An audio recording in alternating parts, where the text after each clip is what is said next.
Thank you so much, Liz. Thank you so much. And we are so looking forward to Sarah's session as always. I loved your session last time on how to create sales pages with ChatGPT. If anybody has not watched it yet, it is available on Day with Zenler inside the Facebook group. Make sure to watch it. And I'm so looking forward to today's session as well. Oh, not so much ChatGPT this time. No, that was last time. I was just reminding everyone that make sure to watch that as well. Yeah, this time it's all about the Trello board and planning. But spoiler alert, that's 7 minutes away. You've got 7 minutes to fill the time.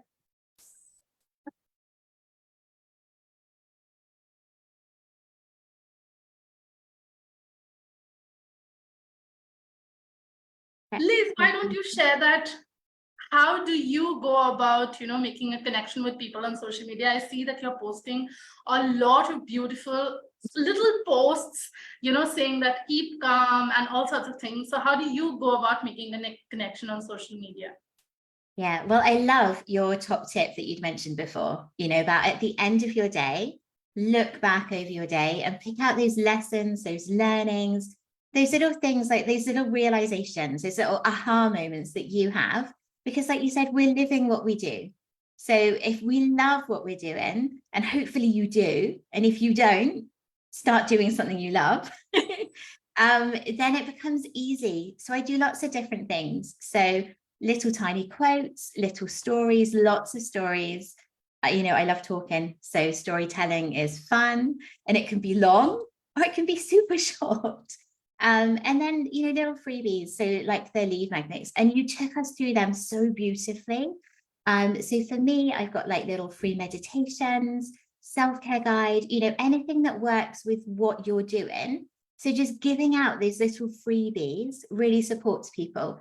And maybe they'll be a customer, or maybe they'll refer someone in. Like Sarah was just saying, she saw the Zenzo stuff and she went, oh, wow, I'm sharing this. And that's what you need. They don't have to be your customer themselves. If you inspire them, you motivate them to go do something, sharing what you're doing, like that's ultimate for me. If someone shares one of my posts, I'm like, yes, that's what you want, because it's spreading that service, it's spreading that support, and far and wide as you can do it. And that for me is like what gets me up every day, is to help as many people as possible. So if people are sharing what you're putting out, be it, and you went through the different communication styles. So you had, like a little tiny mini written post, you had a picture, you spoke about, tapping into those emotions with these beautiful dog pictures, and then the lovely happy family picture.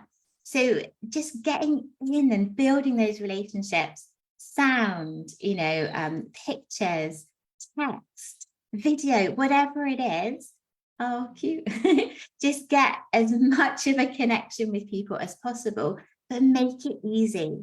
Make it what you like to do. So social media should not be a chore. If it's a chore, take a moment to step back.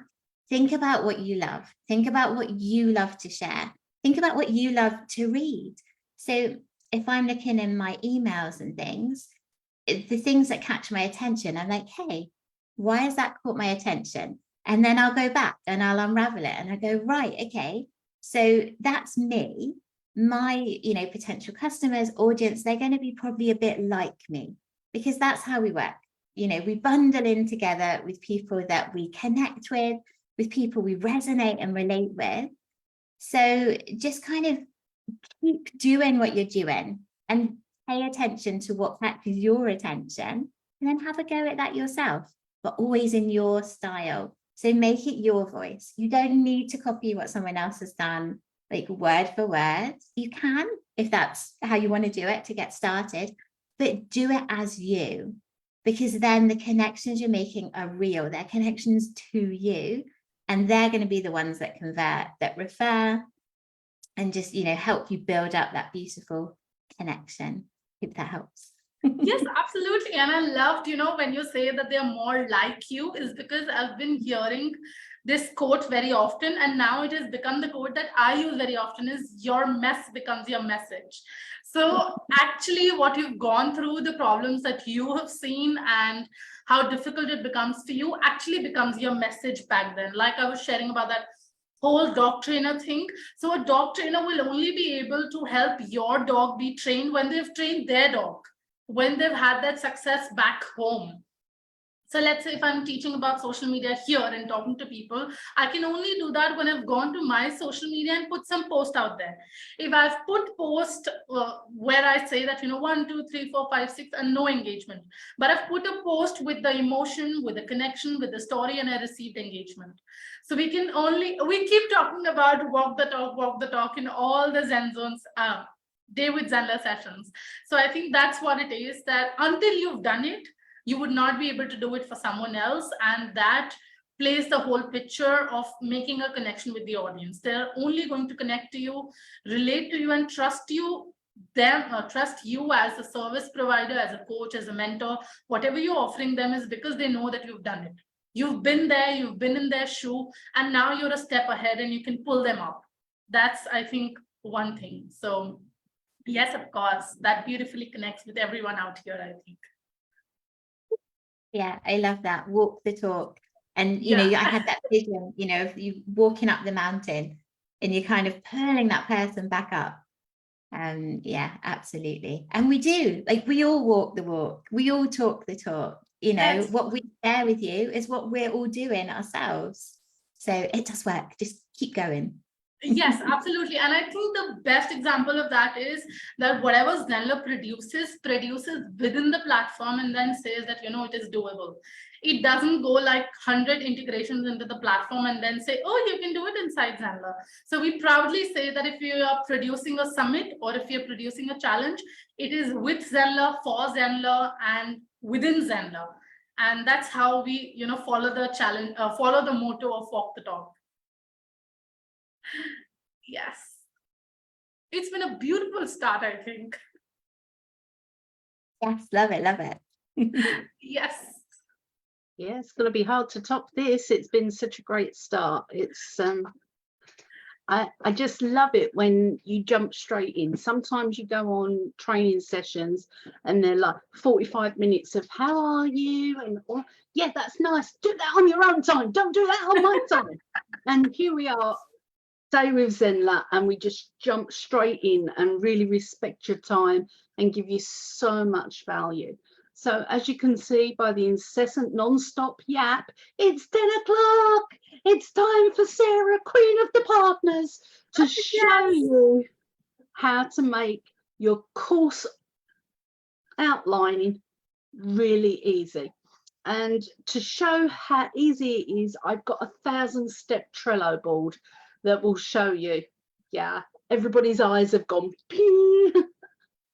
Now, the thing with outlining is it's often seen as an inconvenience, an extra step, whether it's outlining a blog post or outlining a social media post or even outlining a video script. It's always seen as, oh, do I have to? It's just more work. But the thing is, once you start outlining, things speed up, things become easier. And one of the tools that I use for that is Trello. Now, I know there's ClickUp and there's Notion and a trillion other tools out there. However, I've been on the internet so long that I used the tool that I started out with, which was Trello. So I'm just going to share my screen with you. And as you can see, the keyword generator has come up already. Ta-da! Here is my Trello board.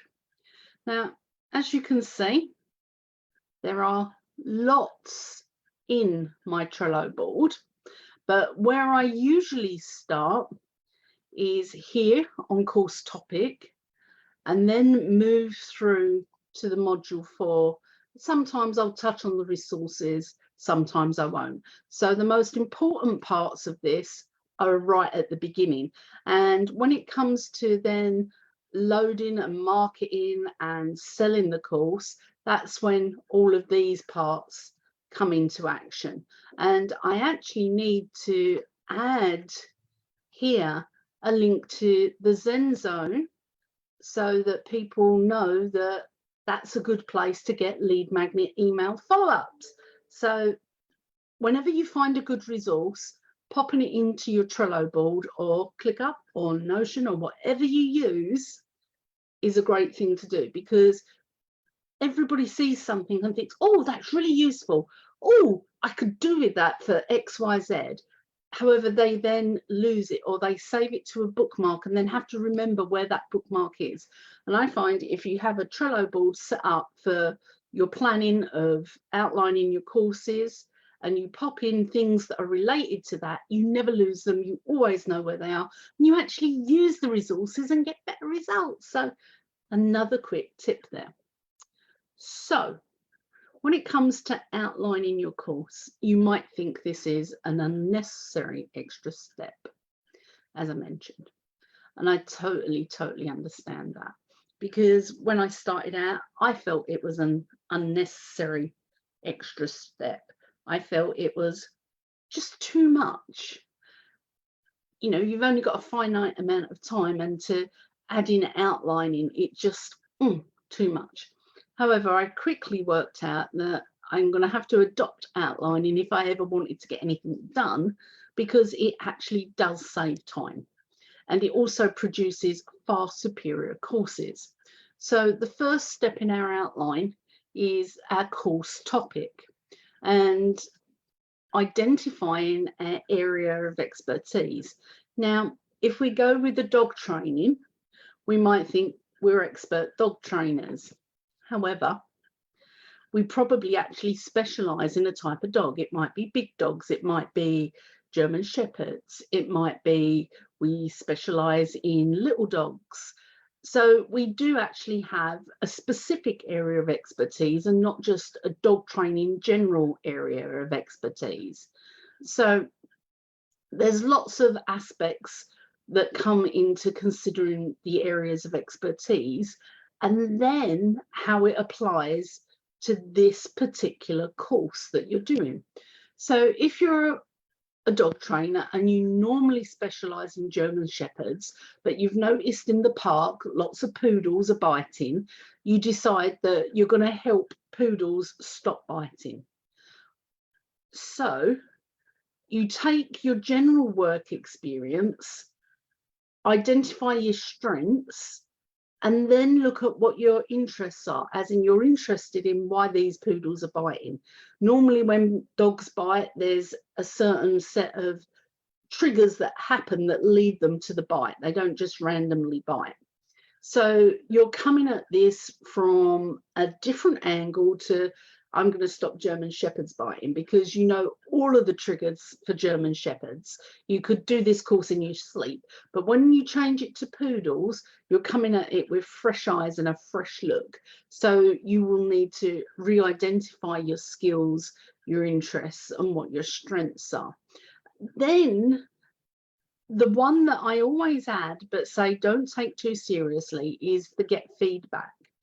And the reason that I say don't take it too seriously is sometimes your friends and family go into protective mode. So you say to them, I'm thinking of doing something around poodles. And they think, oh my gosh, all the money from the German Shepherds is going to stop. And I don't know anyone with poodles. And they say, no, don't do that. Instead of saying, how will that impact the German Shepherd business? How would that impact what's coming in right now? Instead of asking you questions, they come out right and say no and don't discuss what they think their fear is. So I think when you get feedback, you have to put yourself in the shoes of the person giving you the feedback. Are they scared? How does me doing this impact them? How does that change their life and make them feel uncomfortable or push them out of their comfort zone? Have they only just got used to telling everybody I train German Shepherds, and now they're going to think they'll look like a silly person because then they're having to talk about poodles? So when you get your feedback, try to get questions. Instead of saying what do you think, say what questions do you have for me? And this will give you some pointers around identifying your expertise and what the blocks to that may be, not just from family and friends, but from potential customers. So that's your first one. And the great thing about Trello is when I've got an answer to this, I can tap it in and then save it. I'm not actually going to do that on this because I don't need to.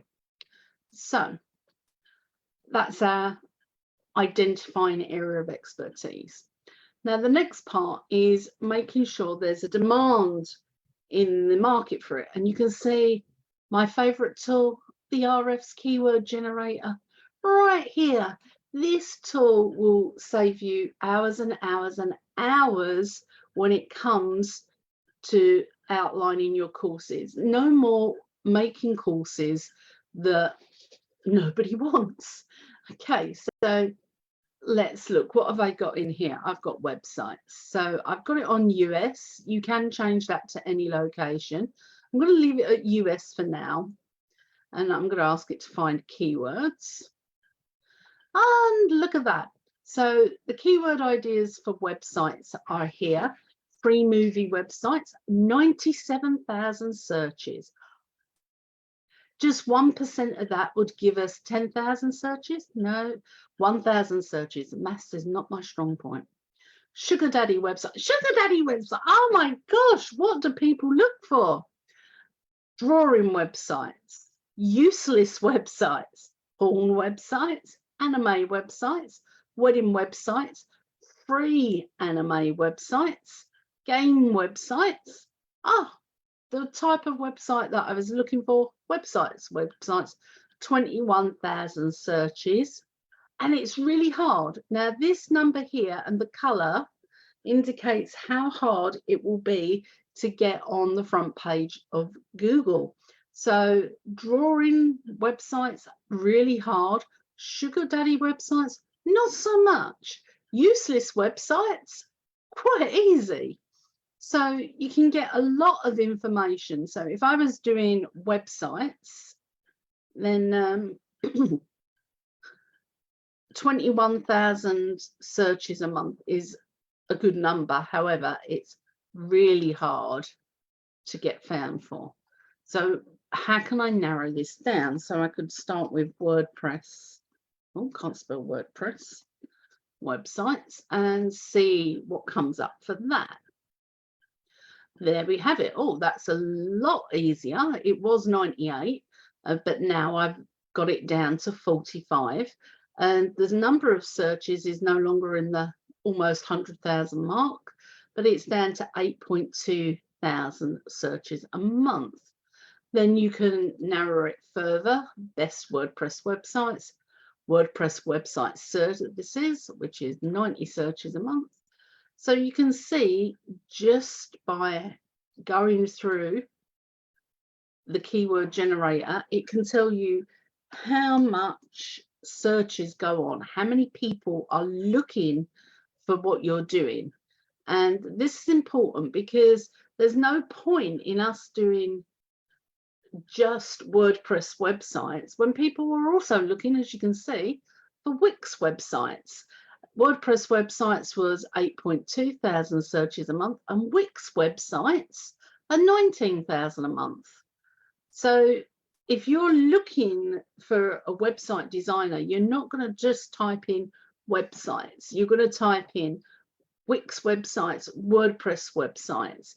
You're going to type in a few other questions as well. And it's the same for whatever you do your course on. Somebody's not going to type in dog biting course. They're going to type in poodle biting course because they own a poodle, or a German Shepherd biting course because they own a German Shepherd. And you might think to yourself, oh gosh, you know, but my course, the basic skills apply to all dogs. Totally. But the customization comes in the content. And what you might do is market your all dogs course, but your marketing content talks to specific dog owners. That is for another day. We will use the keyword generator, and it's, as you can see, free, and it's rfs.com/keyword-generator. Actually, you know what I'm going to do? I'm going to stick that, because whilst I know where it is, not everybody else does. I'm going to pop that in there and add a link. There we go. You can see how handy this is, the Trello platform, for popping all your little links and your information in place. The next thing that I recommend you do is go and look at places like Udemy, Coursera, Skillshare, and see what courses are popular in your niche. Now, I'm not saying you should copy those, because I am so done with people copying other people's courses. But what you can see is what's popular. So if we go over to Udemy, and I'm going to try very hard not to get tainted in their horrible, slimy, sleazy marketing system, personal opinion belonging to myself. Right, so here we've got courses on Python. So this one's got nearly 500,000 reviews. So this is the complete Python bootcamp from zero to hero. Automate the boring stuff.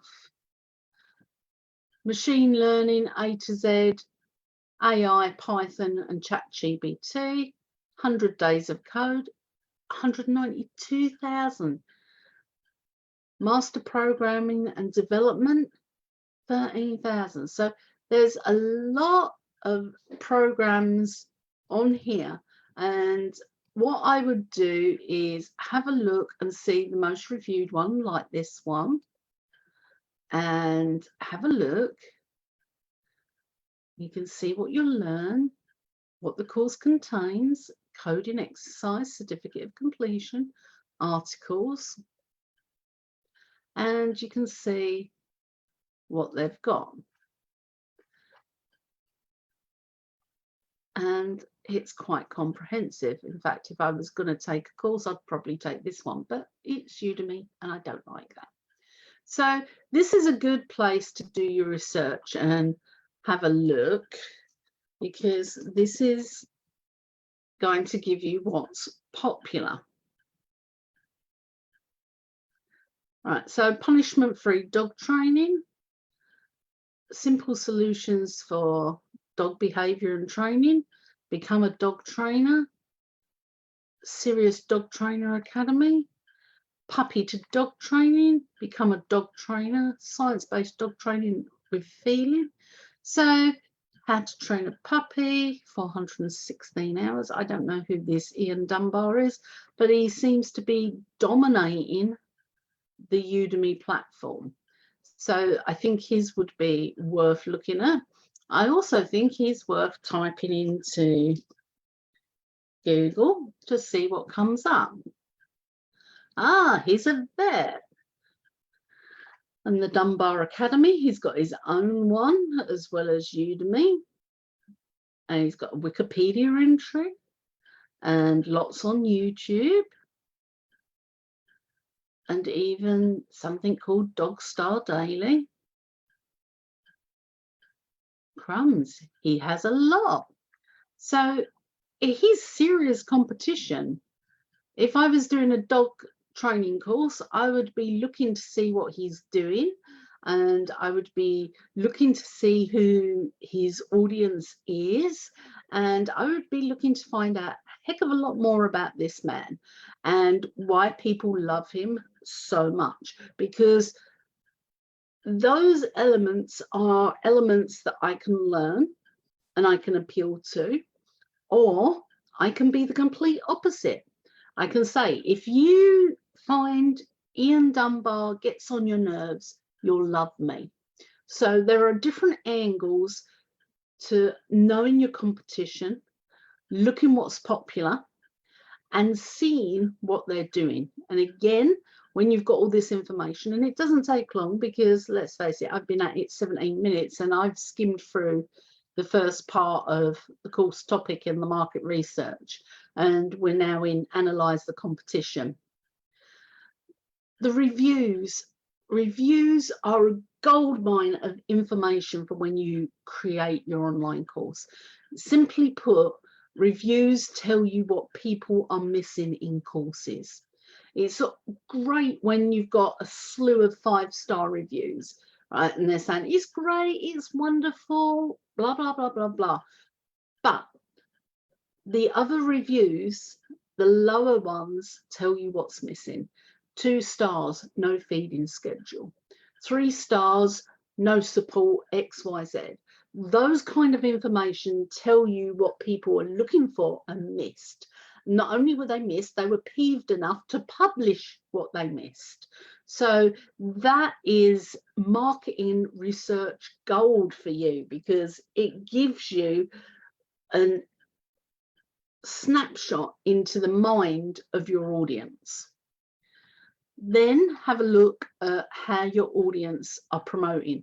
Now, when somebody like Ian Dunbar has got 5 or 6 courses that have done well on Udemy, the chances are they are promoting him and pushing him up algorithm wise all of the time. So that makes it hard to compete on Udemy with Ian Dunbar. Well, don't worry, you're on Zenler, you've got your own platform, you don't need anyone else. And I think my cats are coming to join us. But the difference between marketing yourself on Zenler and marketing yourself on Udemy comes down to pricing and profitability. And Udemy lower the prices. They make them things like $9.99 and $15.99. And that's great when you've got thousands of people enrolling every month. It's not so good when you're starting out. In fact, probably not very good long term. I don't really want to associate my high quality courses with a discount branding. That said, I might try one, but mostly I'm going to stick with where I am with Zenler, where the majority of the money comes into my pocket after I pay Stripe and PayPal their bit. Now, when you're looking at your competitors and you're sitting there thinking, gosh, they're getting minted, they've got so much, you've got to remember how it looks to us and how it is are 2 different things. So, for example, if they're using paid advertising, is that paid advertising working? They may have 19,000 reviews, but did they incentivize those reviews? You don't know. And you have to take what you see on social media at face value and remember that it's one-dimensional. That's important because you might see that Ian Dunbar advertises everywhere. It may not be him advertising, it may be Udemy who have a different budget. And you may think that advertising is your way forward instead of talking at your local training clubs and other things and talking at your local business events and networking, which works really well. And then all of a sudden, you're finding you're trading what works for you for what somebody else has got. And that's never a good thing. You absolutely have to find and use what works for you. Okay, the next stage scares people. So brace yourself, validating your course idea. Okay, I cannot tell you how much money validating your course idea does. It saves you lots and lots of money. I saw some courses going out on tripwires, and that is a horrible, horrible name.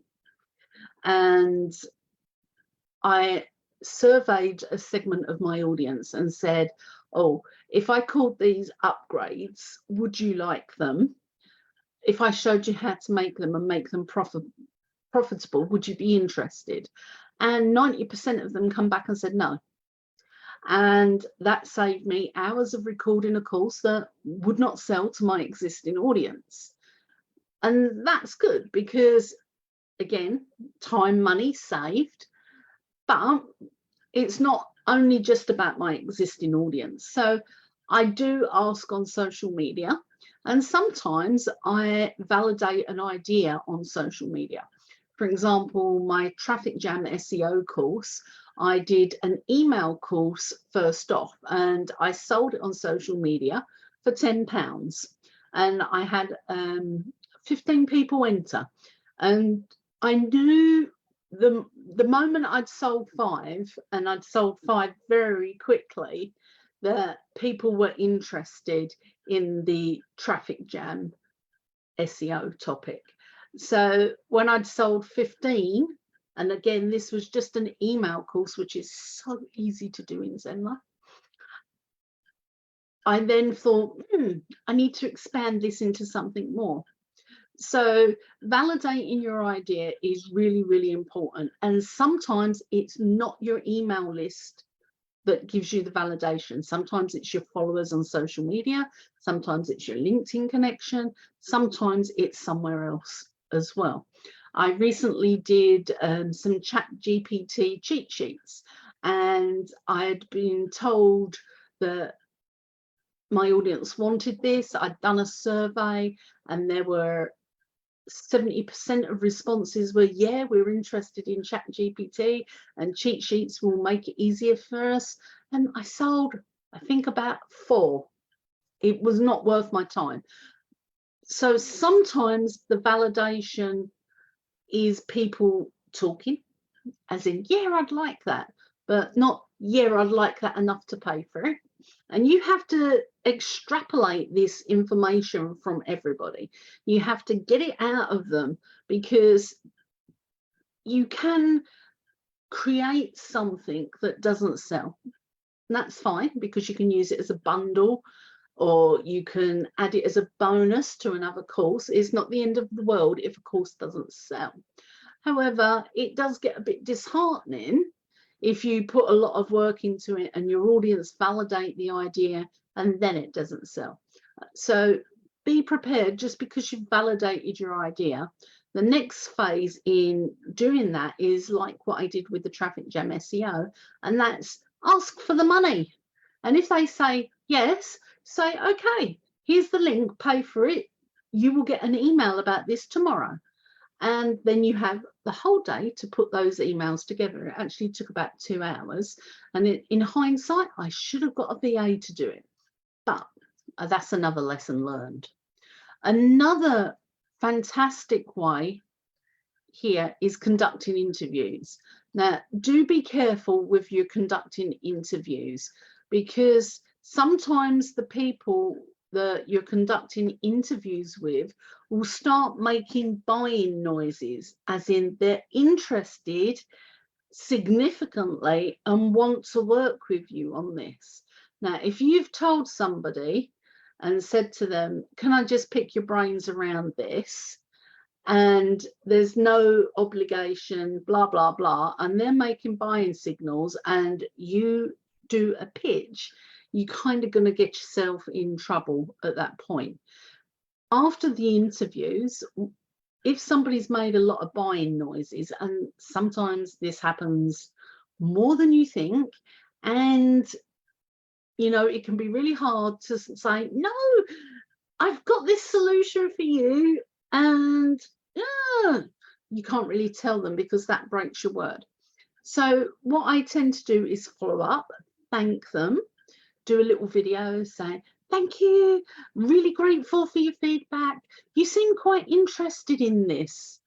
And then when they come back and then they say yes, you say, well, as a thank you for letting me interview, if you'd like early access, here's 50% off, go grab it. I found that converts far better than when you pitch on the actual interview yourself, because when you pitch on the interview yourself and you said this isn't a pitch experience for somebody, you just wanted their input and the language that they speak around a certain problem, essentially your market research. And when you pitch on that call, it kind of becomes icky, and you don't really want that. And you also seem like somebody who breaks your word. So follow up with your interviews if they are making buying noises, but don't actually pitch your product or course on the actual interview. So you've validated your idea. You may have made 1 or 2 sales. You may have cracked it out into an email course and sold it swiftly. The next part is to break your topic that you've got into modules. And again, the great thing about this is you can edit it. So for example, here, I've used the example of a course on blogging, and what would I actually write? So it would be an introduction to blogging, what is blogging, creating compelling content, building traffic and engagement, and monetizing your blog. Got to be honest, all of those modules are actually individual courses because blogging is so huge. So the next phase for me is to break those into the course topic lessons. So I can take the introduction to blogging, and then I can talk about why blogging is important. It's important to be found in the search engines. If you did my meet session, you'll know that you don't own what's on social media. You only own what's in your email list. And if you blog, you build your email list. They go together. They're like peaches and cream. So talking about why blogging is important, the types of blogs there are and their purposes, identifying your target audience and your niche, choosing a blogging platform, Zenler, setting up your blog and creating your first post. And then we can move into module 2. And sometimes something like setting up your blog and creating your first post is actually a webinar, a mini training to get people interested in your entire program. And as you can see, I've broken each module down. Now, I like to have between 5 and 6 modules for each of my courses. So I would also have a module 5, and that would be the next steps, and that would be wrapping up all that we've covered and what they can do next. So here we've talked about the SEO basics and learning how to use social media for traffic. So in the next steps module, I would probably add my traffic jam SEO, where the focus is on SEO rather than blogging and content, etc. So once you've done that, now, unless you are interviewing people, this would take about a morning to go through your course topic and getting that right.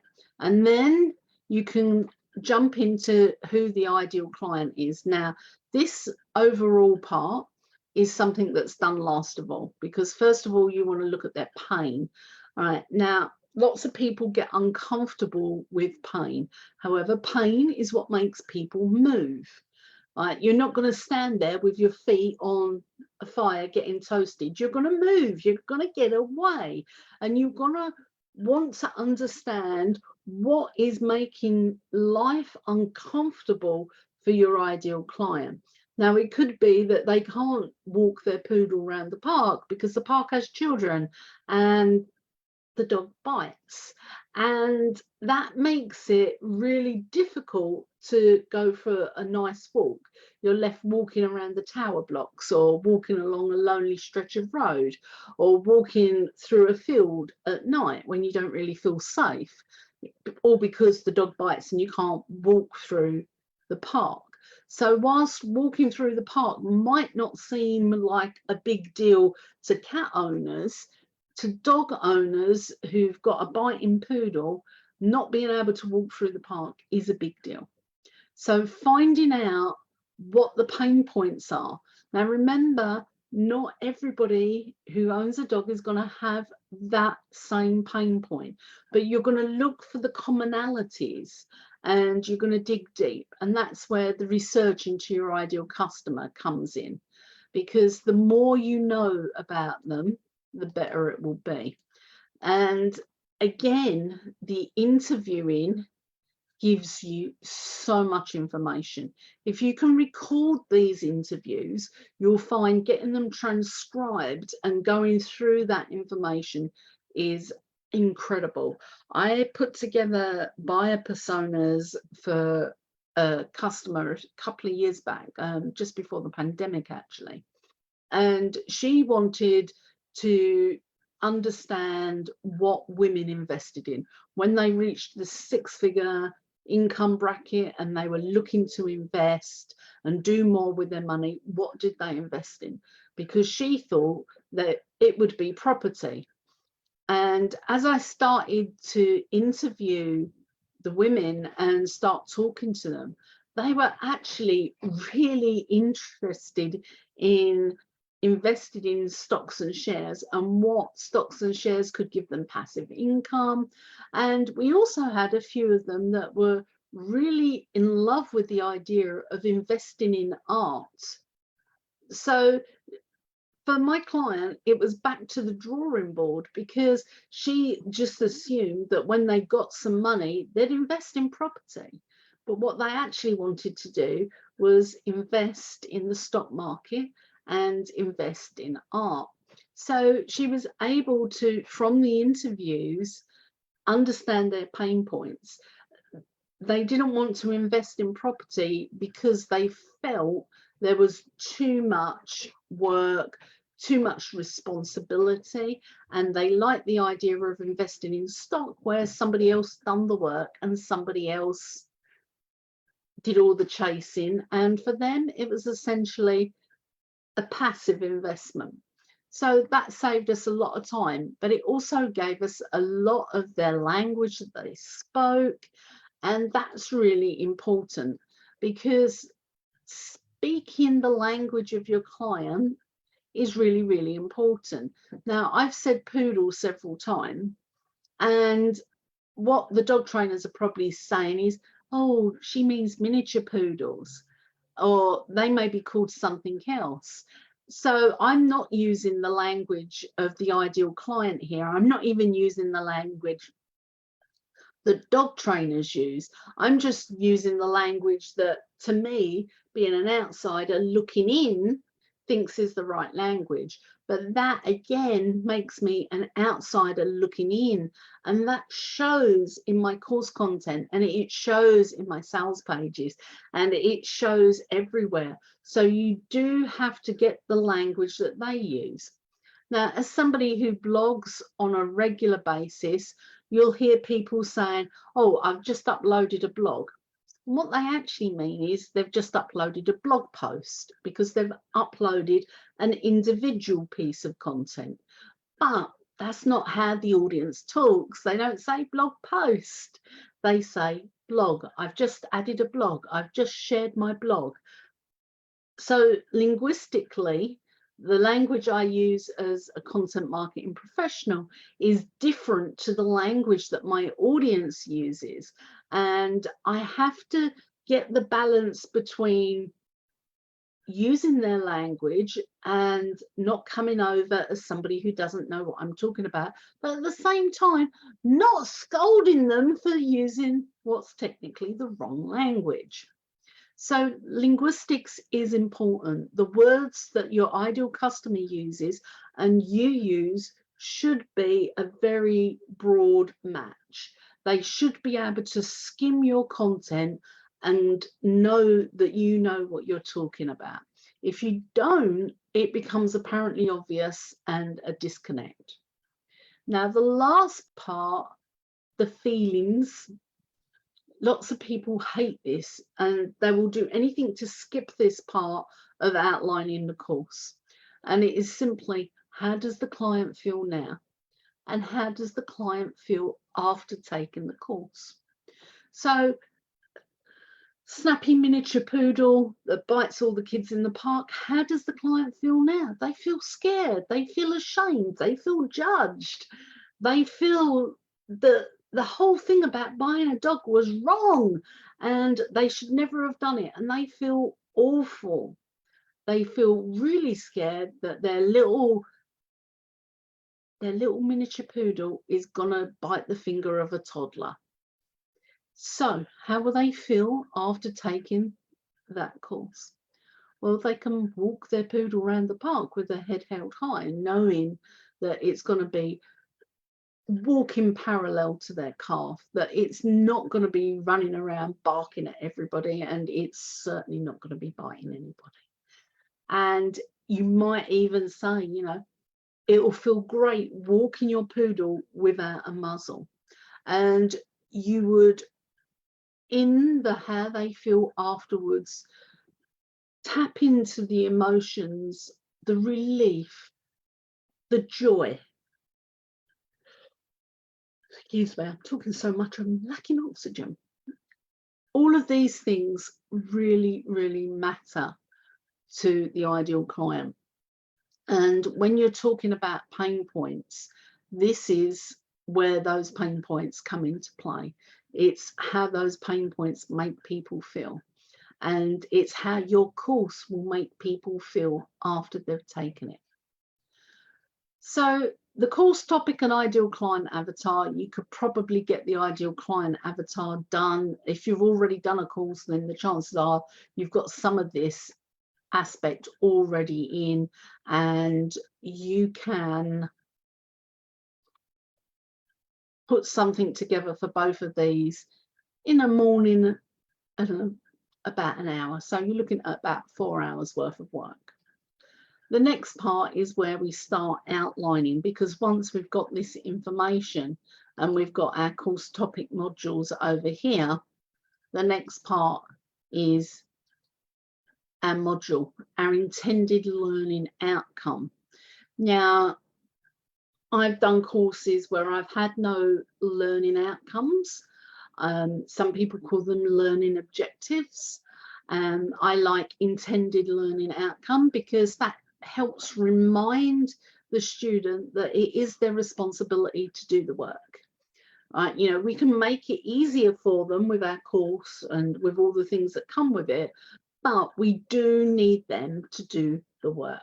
So that's why I like intended learning outcome. Now, in my Trello board, I've got a little checklist. I've identified the topic module. I've identified the level of learning. I've used action verbs. I've been specific. The learning outcome is aligned with the course goal. Now, if we're in the first module teaching our poodle to walk properly on a leash, that's aligned with the course goal of stopping them biting in the park. However, if the first module, the goal is to determine what we're feeding the poodle, is that related to the course goal? Now, I'm not a dog training expert, so I don't know. It might be certain foods aggravate the tummy of a poodle, and then when you take it for a walk, it's got all this bad food in their belly and they're feeling really rather anxious. So it could be that it does align with the course goal. It could be that it doesn't. But you have to make sure what you put together through your intended learning outcome aligns with the overarching goal of the course. And if the goal of the course is to have Missy the poodle walk through the park and not bite any of the toddlers, then whatever you do in the first module, the intended learning outcome has to be aligned with this goal. Then the next part is your video. And once you've got your outline for what your intended learning outcomes, you next jump on Zoom and record your video. Now, initially, what I do is I jump on and I start talking, because I'm not really always sure what I'm thinking until I've expressed it. And I can talk for about 2 or 3 minutes, and then I get into my flow of what the content is, and then I download this.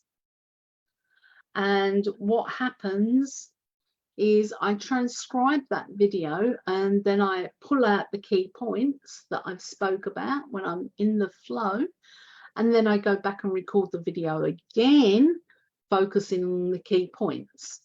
Now, I did used to write the key points first and then talk around them, and then I found that got a bit messy because I was thinking as I was reading, and that didn't come across quite as natural as what I wanted.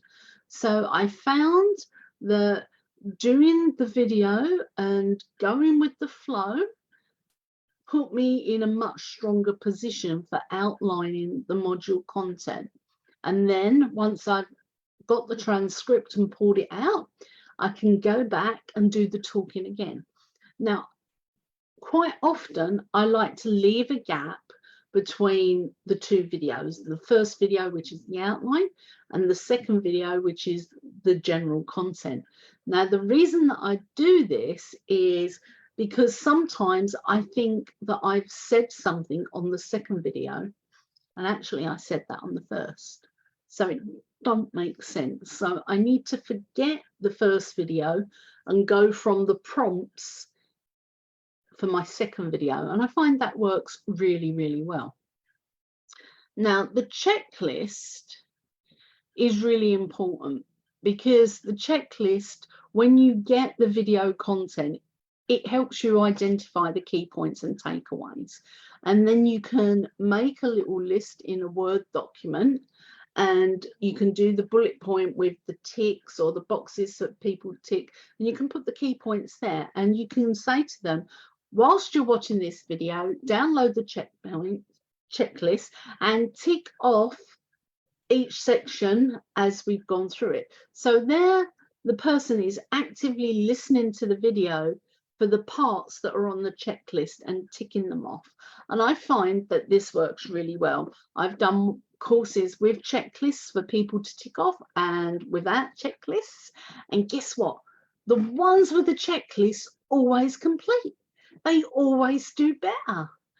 The magic of the checklist.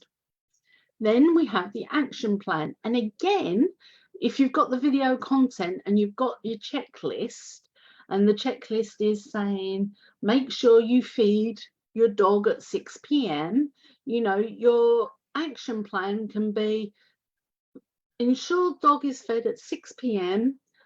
and XYZ takes place. So this needs to happen. It might be the necessary tasks are that if you're hand making the dog's food, rather than cutting it out of a tin or a box or whatever you feed your dog from, you know, that you start making the food at 5 p.m, that it becomes an additional task when you make the family dinner. So your action plan will be showing people what they need to do and in the order they need to do it to ensure the learning outcome is achieved. So that is how we outline each of the modules. And as you can see, doing it the way that I do, if I do a video for each module and then transcribe them, I can actually do an entire course in a day.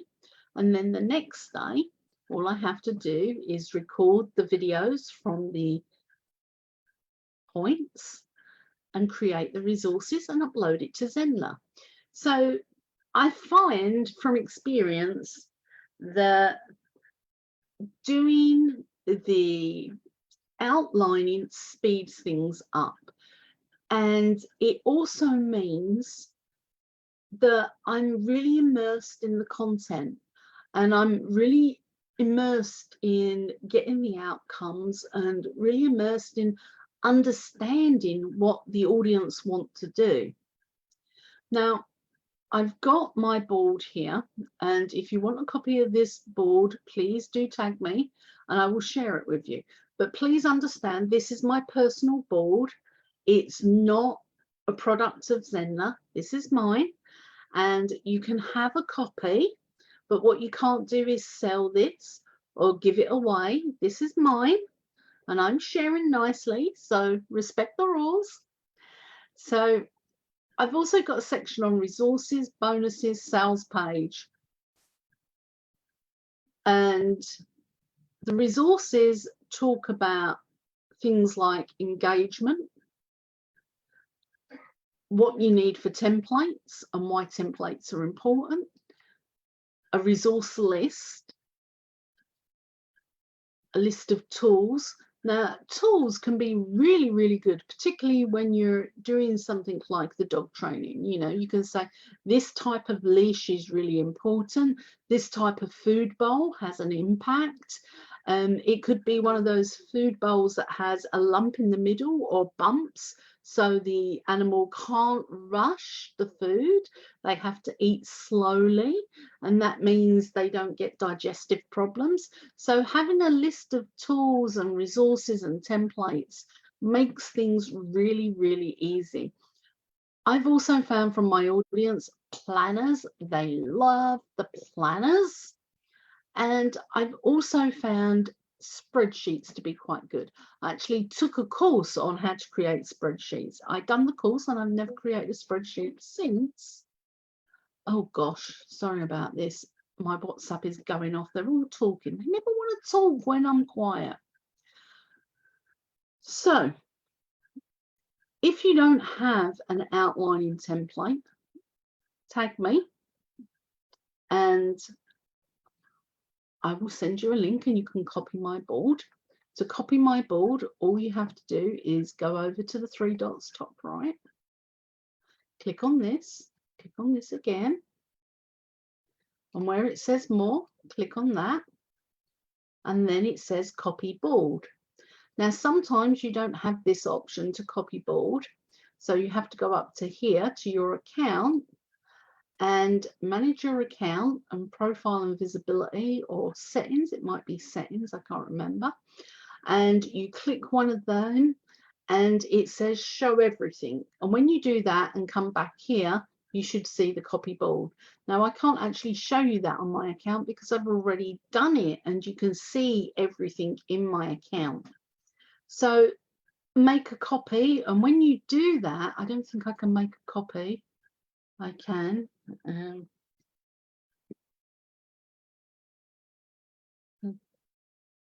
Oh no, it's not allowing me to because I'm full up of workspaces unless I upgrade. So you can copy the board and then adjust it and customize it to your needs. You can see that I've got in here what type of lead magnet that I'm going to add in and what pain point it's focusing on, and the lead magnet follow-ups and all of the other things that come around to promoting your course. Now, I'm also going to go and find the link to the Zen Zone and pop that in because I think that's a great resource for your lead magnet follow-ups. And then this is around my blog posts to promote ideas, social media promotions, and other things. So outlining, particularly when you've got a project management tool, is a very powerful thing to do. You can get your stuff planned very quickly, and the lovely Liz has just shared with me the link to the lead magnets and the email follow-up.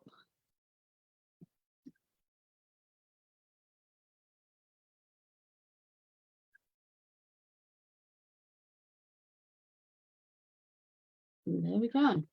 Now, if I'm an affiliate partner, I would attempt to cookie that so that if anybody signed up to Zenler, that I would get credit for that.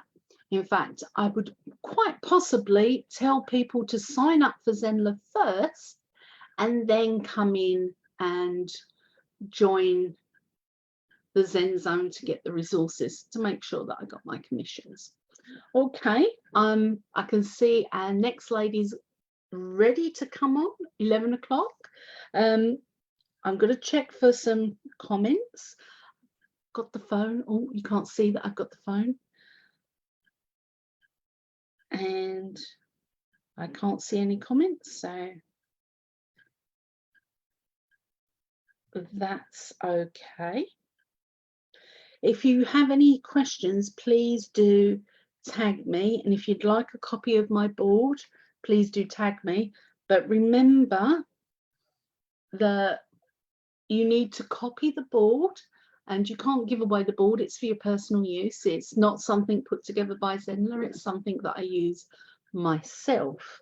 You will also find that when you keep track of all your links and your resources, that doing your online course and creating the outline, it all suddenly becomes faster because everything is in one place. You're not researching and looking simultaneously. You've got it all together. You know where your link to the Zen Zone is, you know where your link to RF's generator is, you know where the links to all of the elements are. Okay, Liz, Mami, are you coming back? Yes, yes. Thank you. That was amazing. Thank you so much. Absolutely. Thank you for the link. I've popped that in. So if anybody wants a copy of the board, Liz has given us the link and we can pop that in. But I got to think with my partner hat too and somehow cookie you all before you get there. Absolutely. I would love to ask a question, you know, when you were explaining about if you can interview your audience, and I could totally relate when you were talking about those cheat sheets, that you feel that the audience needs it, you create it, and then all of a sudden there's no need. So we can go out and interview people. So what is the right approach? Because a lot of times people are not very comfortable to come forward and help you interview them. Like they're a little hesitant. So what's the right approach so that, you know, they let you interview them, if that's the right question? That is the right question, because a few years back, in internet years, a few centuries back, it was a business coach technique that you interview people and then you pitch them. And all of a sudden, people were quite excited about being interviewed for something, only to find they were on a sales pitch and they were caught like a rabbit in the headlight of going from sharing their expertise on a specific subject to buy my stuff, buy my stuff, buy my stuff. And it was absolutely chaos. And back then, everything seemed to kick off on Twitter, and it was just hilarious to watch. People, big names, were using this method to get clients, and people were rebelling because they were thinking one thing and getting something else. So I always say to people, you know, this is a pure interview. I'm interested in how you think and feel about things and the language that you use. So please be yourself. There is going to be no pitch. And as you find, as you ask the questions like, what prompted you to buy a poodle? Why did you choose this food? What have you done about XYZ? And as you start asking it, after about 30 minutes, they're spilling and telling you everything you need to know. And I'll be quite honest with you, you have to record these interviews because you cannot write the gold nuggets fast enough and you will forget them. So recording them and getting them transcribed is a really powerful thing to do. But because you've created an environment of trust and you're really thorough in your questioning, the buying signals come through. And you're thinking, gosh, they really want this course. And yes, they really do.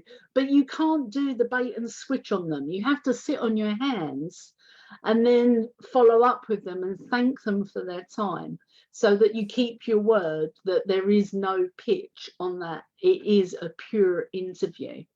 And then you can say to them in the follow-up, you can say, hey, I got the vibe that you were really interested in this topic for yourself. And whilst I appreciate your information, was I right? And they'll come back and say, yeah, I really, really love what you're doing, blah, blah, blah. And then you just say, here's a 50% off coupon. If you want it, it's my gift to you as a thank you. Quite often, I don't even give them a coupon. I just say, here's a link, go help yourself. Because the information they've given me is so valuable. The least I can do is give them a couple of £100 worth of course, because what they've given me enables my courses to be better and to sell more. So I hope that answers your question. Yes, it does. It does. And I think though we're talking about a community here as coaches, but it would be very relevant in any niche, even if it is done for you, done with you, or however, no matter what kind of services or offers you're giving, if you get insights from the customer, from, if we may use this term, from the horse's mouth directly, then it's the best case scenario. You have gotten in-depth of knowledge, which you wouldn't have got on Google, that how do dog trainers, what is their problem and what are their solutions. So yes, that absolutely works and is extremely helpful. Thank you, Mimi. Thank you, Liz. And I just love being here on Day with Zenler. And I'm looking forward to seeing Karishma's. It's going to be a great session. Thank you so much, Sarah. I loved the session. Thank you so much for doing this.